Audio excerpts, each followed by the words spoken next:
তো সকালে উঠে আমি মনে মনে বলি কে কে আমার বার্থডে উইশ করছেন দেখি তাড়াতাড়ি। তো নমস্কার, আমার নাম মুন্নাত। আজকে আমার বার্থডে, তো সবাই আশীর্বাদ করবা। আমার বড়দের প্রণাম জানাই আর ছোটদের ভালোবাসা জানাই। তো আমি ঘুম থেকে উঠে স্ট্যাটাসে হাত লাগলাম, স্ট্যাটাস এত উইশ আর আমার কাছে সবার স্ট্যাটাসটা দেখিলাই। তখন আমি সবার স্ট্যাটাস দেখলাম, মনে এরপরে যে আমি ফেসবুকে গিয়ে দেখুন কে লাগাইছেন, তখন হোয়াটসঅ্যাপটা দেখলাম কে লাগাইছেন।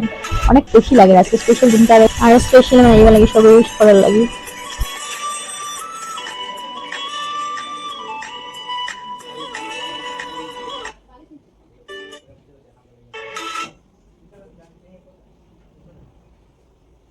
গ্রুপটা যারা আছে বের করো, এখন গিয়ে ফেসবুকে আমাকে উইশ করলা।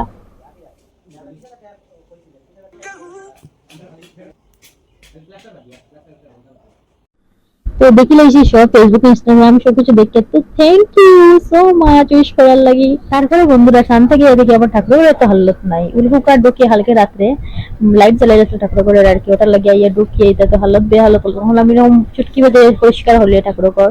তো বার্থডের দিন এরকম খারাপ ঠাকুর কর দেখতে ভালো লাগে না, তো বললাম একটু সুন্দর করিলাই। তো এখন চুটকি বেঁধে এত পরিষ্কার হয় না, তো পরিষ্কার তো নিজের হাতেই করা লাগে, কর্মই ধর্ম। তো ওঠা ভাবিয়ে লাগিয়ে পড়ে গেলাম কর্ম করার। আর আজকে এত স্পেশাল দিনে ঠাকুরের যদি থ্যাংক ইউ জানাই না, তুই ওই করনি মানব জন্ম দিনে থেকে বানো মিলে, তখন যতটুকু পারো ততটুকু পূর্ণ করতে যাও।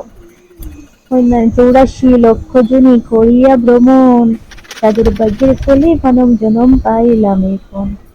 তাদের মানব জন্ম ধন্য হবে বলো একবার কৃষ্ণ নাম, ওদিন করে লৌরে কৃষ্ণের নাম। তো ঠাকুরের নাম লই দিছে, এখন আমার মার নাম লই, ওখানে মা জনের লাগে আমি পৃথিবীতে আইছি। তো মারে প্রণাম হলাম, মায়ে আমরা আশীর্বাদ করলা। এই দেখো বন্ধুরা।